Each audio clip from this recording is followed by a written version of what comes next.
गुरु बिन माला फेरते, गुरु बिन देते दान, गुरु बिन दोनों निष्फल है, पूछो वेद पुराण। करता था तब क्यों रहा, अब कर क्यों पछताए।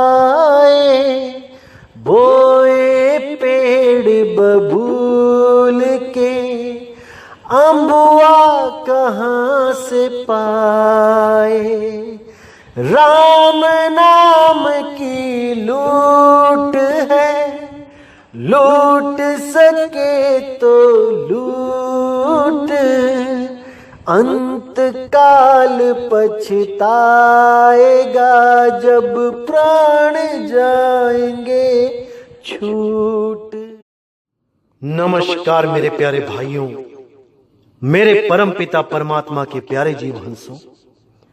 मैं बंदी छोड़ से यही अरदास करता हूं कि आप सब मेरे भाइयों का विवेक पहले से ज्यादा और ज्यादा और ज्यादा से ज्यादा बढ़ता ही जाए, और ऐसी कोई दुविधा ना रहे जो मेरे भाइयों के मन में 1% भी भ्रम पैदा कर पाए। हर चीज ऐसी क्रिस्टल क्लियर होती चली जाए कि कुछ भी ऐसा ना रहे जो मेरे भाइयों को समझ में ना आए। एक भी काल का दूत भ्रमित नहीं कर पाए। मैं तभी समझ पाऊंगा, मैं तभी मानूंगा कि मेरा सत्संग करना सफल हो गया है। अगर इतने सत्संग सुनने के बाद भी अगर आपको कोई भ्रमित कर देता है तो कोई फायदा नहीं हुआ, कुछ प्राप्ति नहीं हुई इतना सत्संग सुनने के बाद भी। इसलिए मेरे भाइयों, मैं हर बार यही अरदास करता हूं कि आपका विवेक पहले से ज्यादा और ज्यादा बढ़ता ही जाए, क्योंकि मुझे पता है कैसे कैसे काल के दूत शिकार करने के लिए बैठे हैं, इन भोले जीवों को उलझाने के लिए बैठे हैं। लेकिन मेरे भाइयों, आप भी बिल्कुल चिंता ना करें। नितिन दास जब तक जीवित है आपका विवेक ऐसे ही बढ़ाता जाएगा, और एक समय ऐसा आएगा जब आप इतने विवेकी हो जाओगे कि एक क्या 1000 काल के दूत आ जाएं, तब भी आपको भ्रमित नहीं कर पाएंगे। मैं बस उसी दिन के इंतजार में हूं जब एक नितिन नहीं लाखों नितिन बोलेंगे, और ऐसा बोलेंगे कि पूरे विश्व में केवल और केवल सत्य नाम का डंका बजेगा। अब वो दिन दूर नहीं मेरे भाइयों, क्योंकि समय आ चुका है, समय आ चुका है मेरे भाइयों, समय आ चुका है।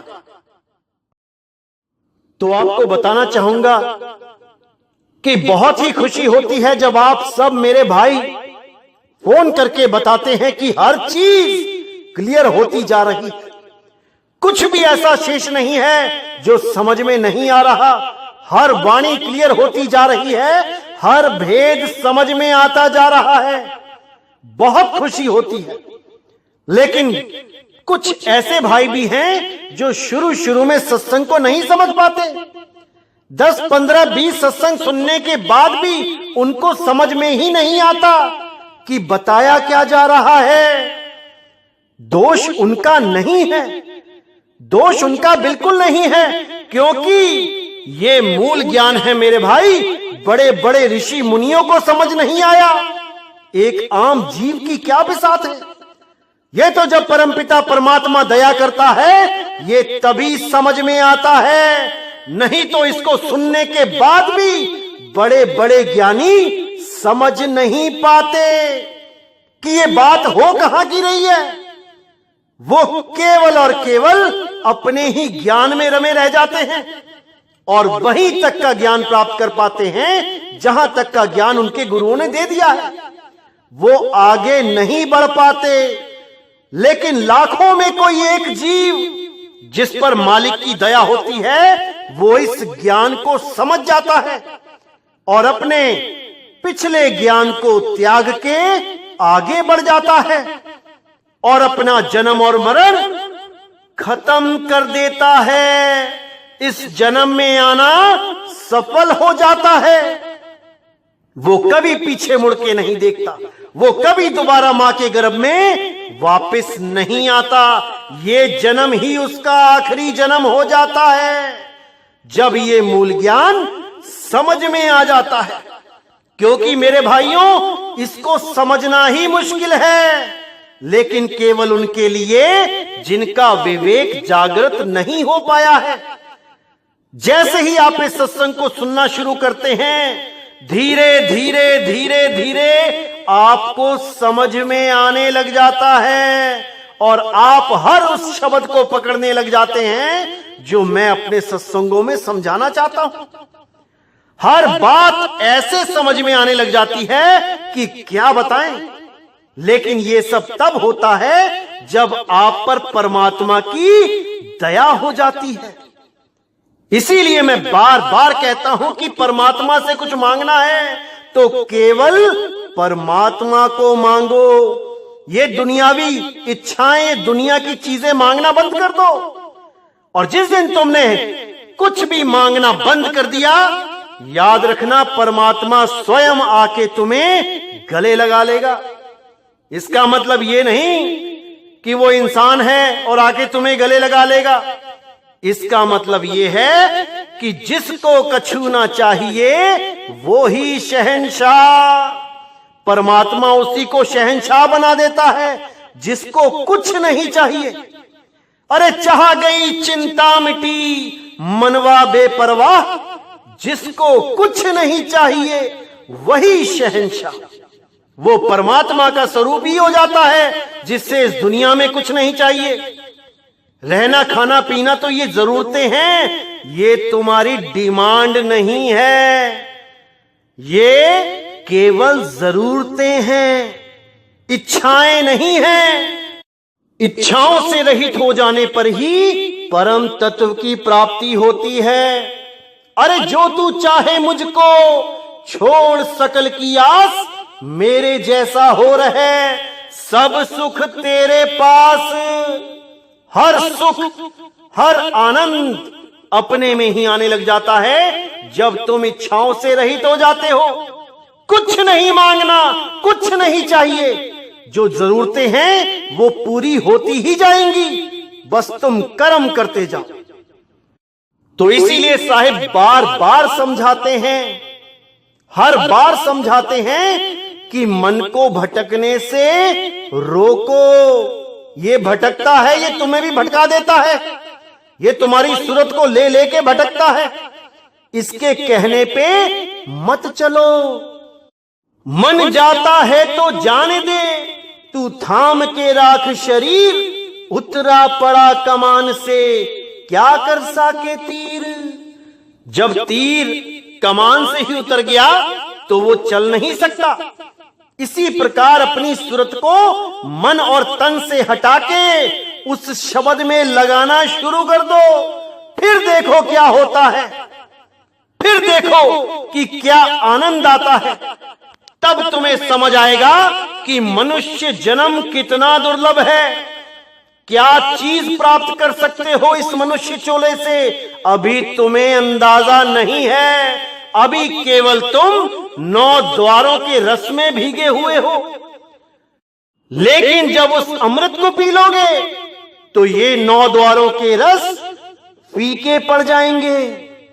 जैसे 4 चम्मच चीनी घोल के अगर आप चाय में डाल के पी रहे हो और बहुत मीठी लग रही है, बहुत मीठी, अब उस मीठे से कैसे पीछा छुड़ाया जाए? क्या करे कि वो मीठा फीका हो जाए? क्या करे कि उसकी मिठास में स्वाद ही ना आए? क्या किया जाए ऐसा?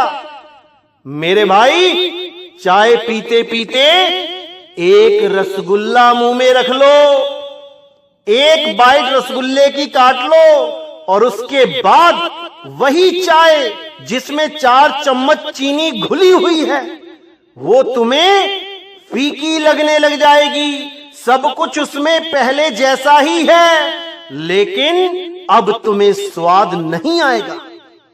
इसीलिए बोला 9 द्वार 9 दर फीके, रस अमृत 10वें चुईजे। 10वें द्वार के पार जो अमृत कुंड है उसको प्राप्त कर लो।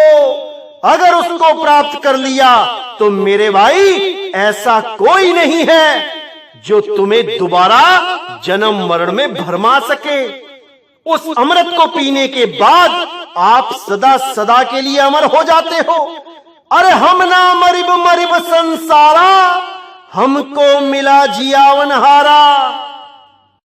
मृत्यु हो जाने पर भी तुम केवल दुनिया के लिए मरे हो, क्योंकि मरता केवल शरीर है, तुम नहीं मरने वाले।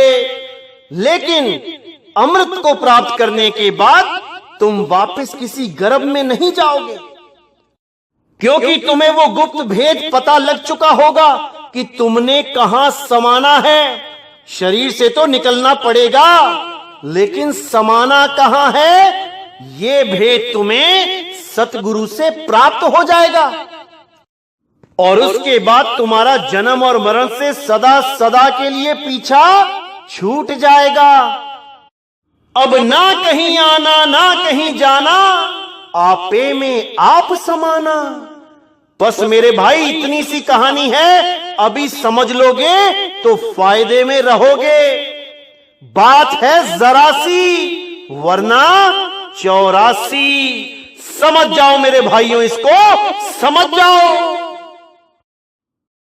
बहुत दिनों से बहुत से भाइयों के फोन आ रहे थे कि एक सत्संग आप नियम पे भी बना दें कि इस पंथ में नियम क्या हैं, क्या मर्यादाएं हैं, कैसे हम मर्यादाओं में रह के भक्ति करेंगे, कौन कौन सी मर्यादाएं हैं, हमें इसकी जानकारी दें।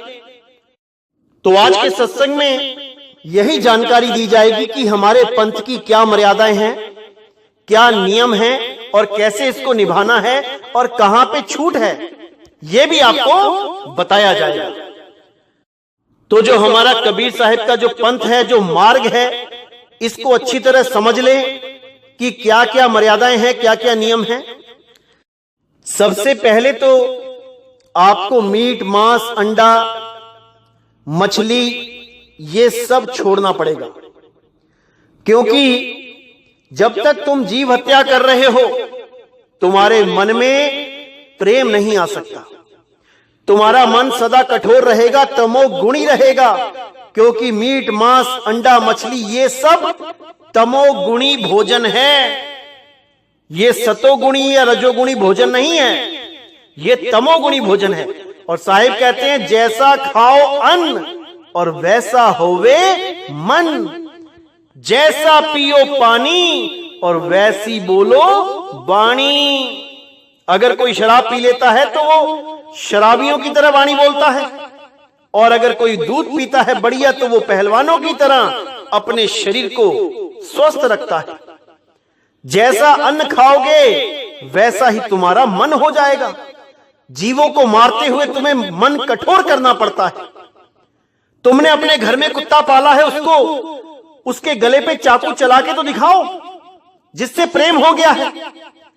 और जिस मुर्गे से, बकरे से प्रेम नहीं करते हो उसके गले पे एकदम चाकू चला देते हो, क्योंकि तुमने उस कुत्ते को अपना मान लिया है और उस बकरे मुर्गी को बेगाना।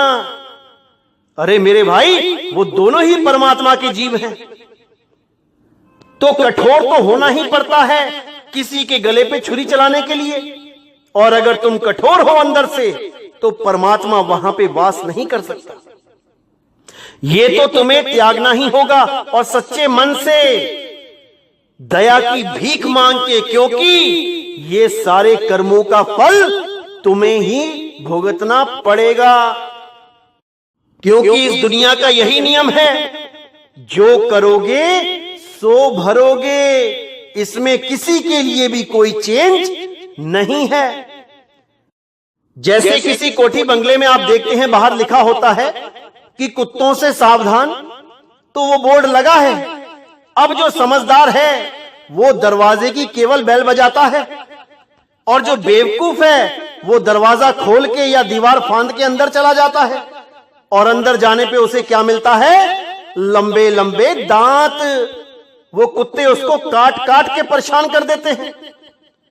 इसी प्रकार इस दुनिया की एंट्री के गेट पे क्या लिखा है? जैसा करोगे वैसा भरोगे।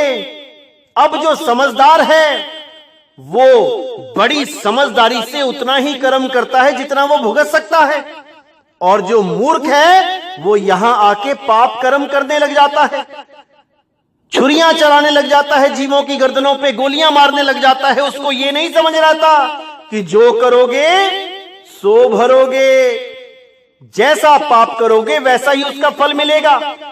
अभी जितने दुख भोग रहे हो पिछले जन्मों के पापों के दुख भोग रहे हो, और आने वाले जन्मों में इससे भी ज्यादा भोगने पड़ेंगे अगर पाप कर्म करना बंद नहीं किया तो।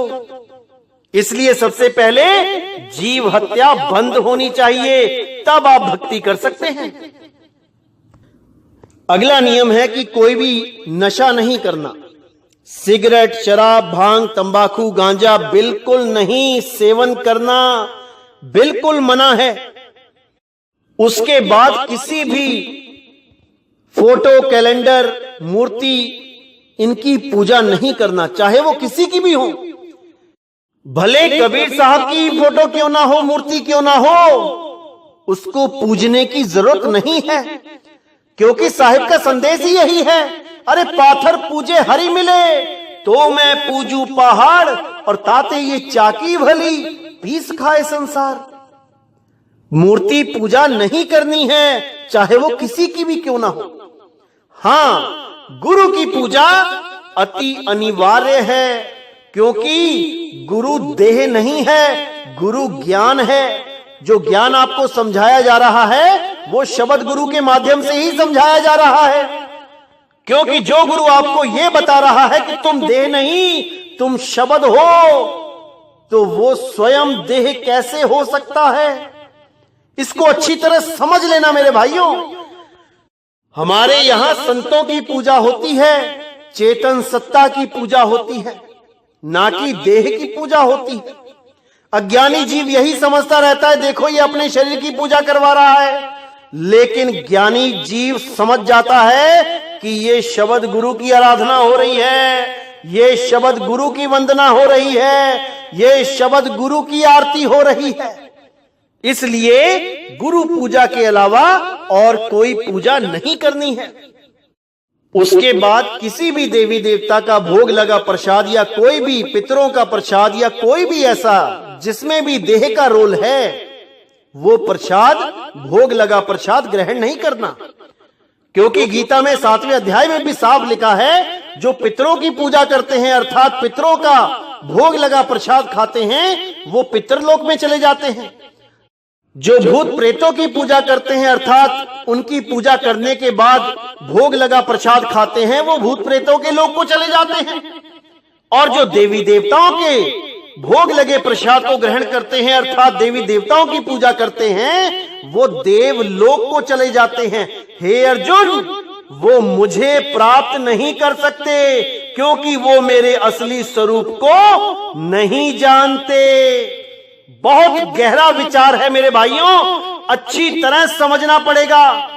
7वां अध्याय अच्छी तरह पढ़ो, बार बार पढ़ो, और देखो कि कैसे मना किया जा रहा है।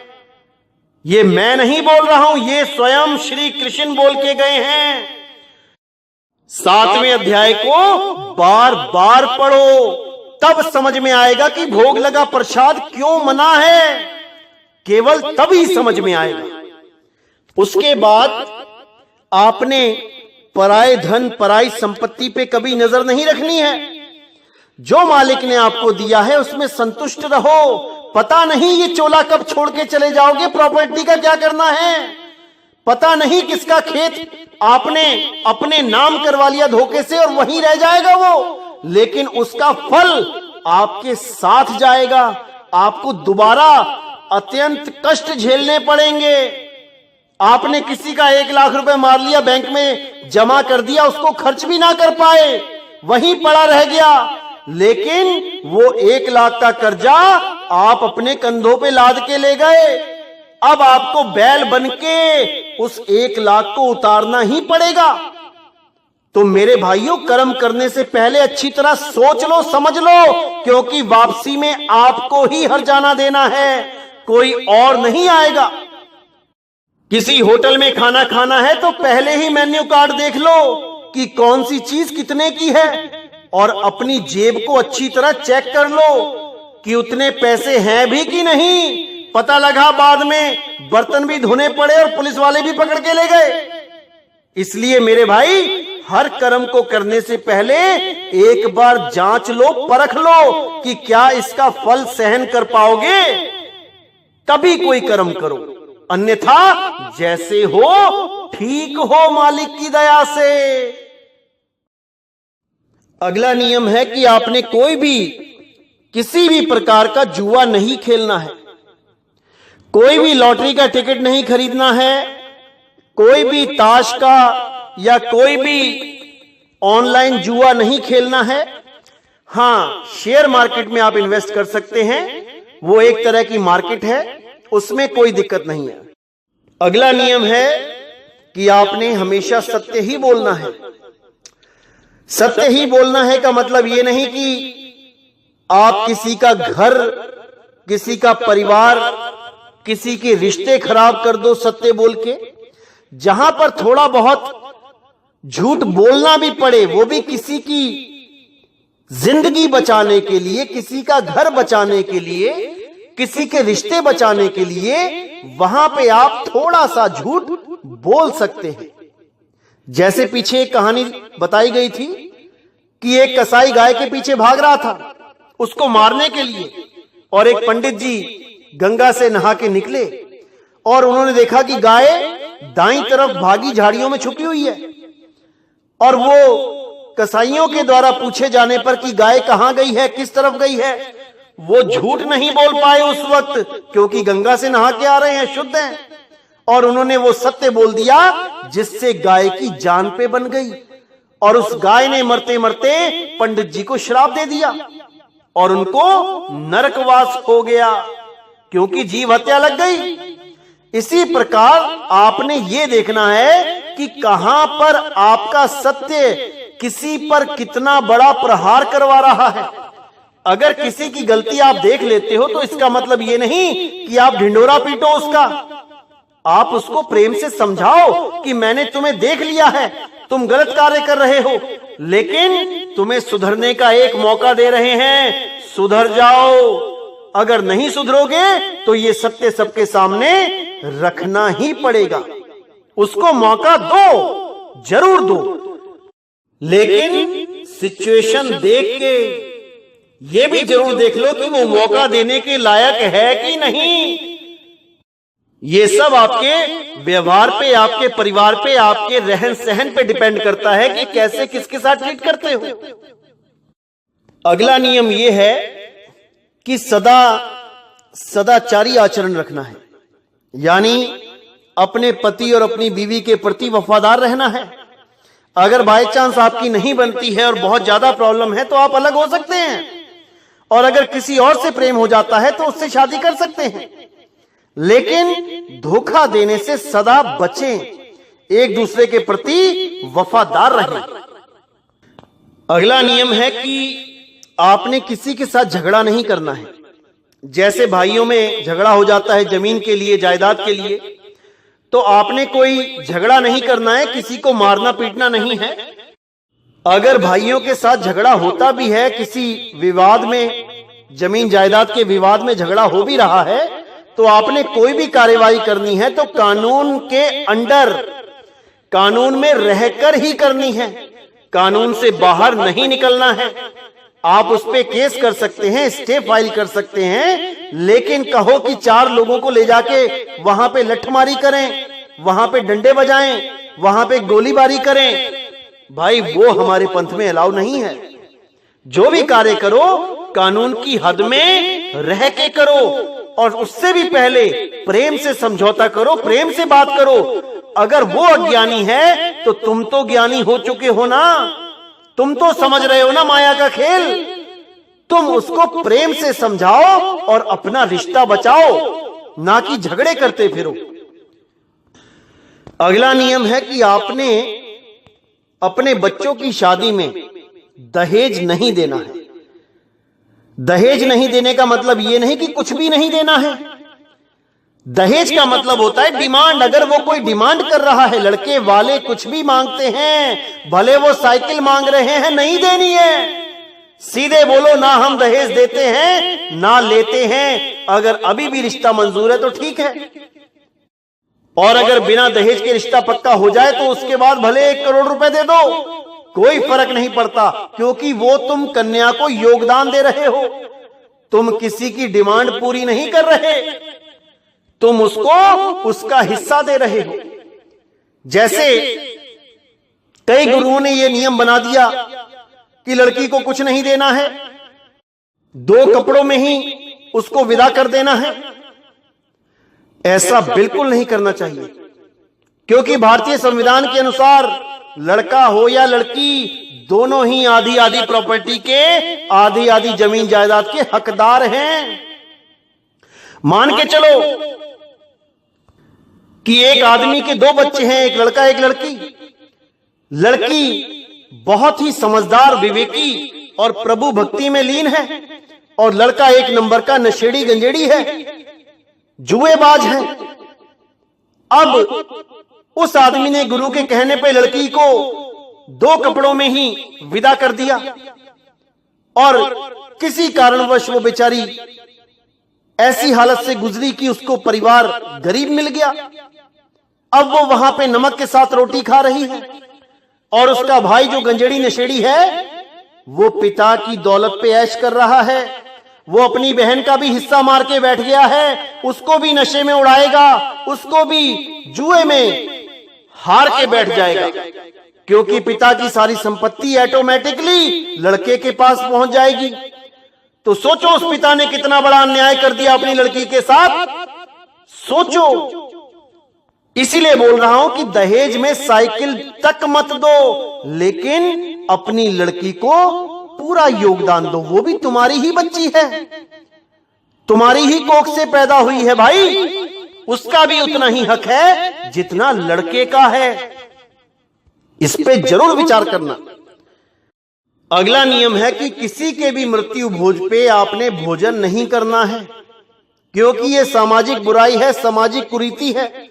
कुछ स्टेट्स में तो सरकार ने भी बैन कर दिया है कि मृत्यु भोज गैर कानूनी है। एक तो वैसे ही वहां पर एक जीव की हानि हो गई, जो कमाऊ पुत्र था वो चल बसा, उसकी आमदनी रुक गई। ऊपर से हम जैसे लोग जाके वहां पे 1 लाख 2 लाख का खर्चा करवा देते हैं खाने पीने के लिए। अरे वहां कोई खुशियों का, त्योहार का मौसम थोड़ी नहीं है कि वहां पे कोई शादी है कि तुम जाके वहां पे भोजन करके आ रहे हो। अरे तुम जा रहे हो तो कोई योगदान दे के जाओ। 10,000, 5,000, 20,000 जैसा जिसको बनता है, वहां पे 2 जाके उसका कमाऊ पूत इस दुनिया से चला गया है, आमदनी का जरिया खत्म हो गया है, उसकी मदद करो, ना कि उन पे जाके और भार डालो। इसलिए वो भोजन ग्रहण नहीं करना चाहिए। जाने की कोई मनाही नहीं है, जरूर जाओ। उनको ऐसा ना लगे कि ये रिश्तेदार हमारी परवाह ही नहीं करता था। आप जाओ, अपनी शक्ल दिखाओ वहां पे, लेकिन भोजन ग्रहण मत करो। ये कुरीति है, इसको समाप्त करना है। धीरे धीरे करके जरूर समाज इस कुरीति को त्याग देगा। शुरुआत तो करो, जरूर करो। अगला नियम है कि कोई भी आपके घर में किसी की डेथ होती है तो उसकी अस्थियों को चुगने नहीं जाना है, क्योंकि आपको इस भ्रम से निकलना पड़ेगा कि अगर मैंने अस्थियां चुग के गंगा में नहीं डाली या किसी और नदी में नहीं डाली तो उसको मुक्ति नहीं मिलेगी, उसकी आत्मा भटकेगी। इस भ्रम से आपने बाहर निकलना है, क्योंकि जीव तो जा चुका है जहां जाना है। तोता उड़ गया है, पिंजड़ा जला दो चाहे दफना दो, इससे तोते को कोई फर्क नहीं पड़ता। इस भ्रम से बाहर निकलना होगा। हां, अगर आपके घर में कोई आपको कंपेल करता है, यानी आपके बड़े भाई या आपके पिताजी कहते हैं चलो साथ चलना पड़ेगा, तो आप जा सकते हो, लेकिन ज्ञान में रह के जाओ कि इन अस्थियों को चुगने से कुछ नहीं होने वाला। जिसने जहां जाना था वो जा चुका है। तो अगला नियम है, जिन भी दवाइयों में मांस का प्रयोग होता है, जैसे शार्क लीवर ऑयल यूज होता है, जिलेटिन कैप्सूल्स में नॉनवेज यूज होता है, उन कैप्सूल्स को आपने ग्रहण नहीं करना है। आपने डॉक्टर से सब्स्टिट्यूट मांगना है उसका। आप डॉक्टर को सीधे बोलो कि डॉक्टर साहब इस दवाई पे, इस मेडिसिन पे लाल निशान है जो नॉनवेज का है, मैं नॉनवेज नहीं लेता हूं, आप कोई इसका सब्स्टिट्यूट दें, कुछ ना कुछ वेज में मुझे दें। और ऐसा जरूर होता है कि कोई ना कोई अदर ऑप्शन मिल ही जाती है। इसलिए जिन दवाइयों में मांस प्रयोग होता है उसको अवॉइड करें। अगला नियम है कि आप कोई भी त्योहार है उसको मना सकते हैं, चाहे आप हिंदू हैं, मुसलमान हैं, सिख हैं, ईसाई हैं, इससे कोई फर्क नहीं पड़ता। त्योहार मनाने से एकता बढ़ती है, प्रेम बढ़ता है। आप त्योहार मना सकते हैं, लेकिन कोई भी पूजा पद्धति नहीं करनी है। आत्म ज्ञान के सिवा किसी की भी पूजा नहीं करनी है, किसी भी शरीर की पूजा नहीं करनी है, किसी भी अंधविश्वास में नहीं उलझना है, कहीं पर भी सूरत को नहीं लगाना है सिवाय आत्म ज्ञान के। क्योंकि कृष्ण जी ने भी अध्याय 3 17वें श्लोक में बिल्कुल क्लियर कर दिया है कि हे अर्जुन, बहुत सी पूजाएं हैं, बहुत से यज्ञ हैं, बहुत से मंत्र हैं, तीर्थ हैं, व्रत हैं, बहुत कुछ है करने को, लेकिन जो भी जीव अपनी आत्मा में स्थिर हो जाता है, अपनी आत्मा में संतुष्ट हो जाता है, अपनी आत्मा में रमण करता है, हे अर्जुन, उसके लिए कोई भी कर्तव्य लागू नहीं है। वो सब कर्तव्यों से निवृत्त हो जाता है, उसके ऊपर कोई भी कानून लागू नहीं होता, क्योंकि वो सत्य को ग्रहण कर रहा है। इसको अच्छी तरह समझ लो मेरे भाइयों। अगर आपकी बहन राखी बांधने आती है और वो कबीरपंथी नहीं है, तो आपने ऐसा नहीं करना है कि उससे राखी नहीं बंधवानी है। उस बेचारी का दिल क्यों तोड़ते हो? वो आई है, राखी बंधवाओ, वो जाएगी, उसको उतार के अपने पास रख लो, कोई दिक्कत नहीं है। कोई दिवाली में आपको बुलाता है पटाखे चलाने को, चला सकते हो, वैसे तो नहीं चलाने चाहिए, प्रदूषण होता है, लेकिन अगर एक आधा चला भी लिया कोई दिक्कत नहीं है, कोई नामखंड नहीं होने वाला।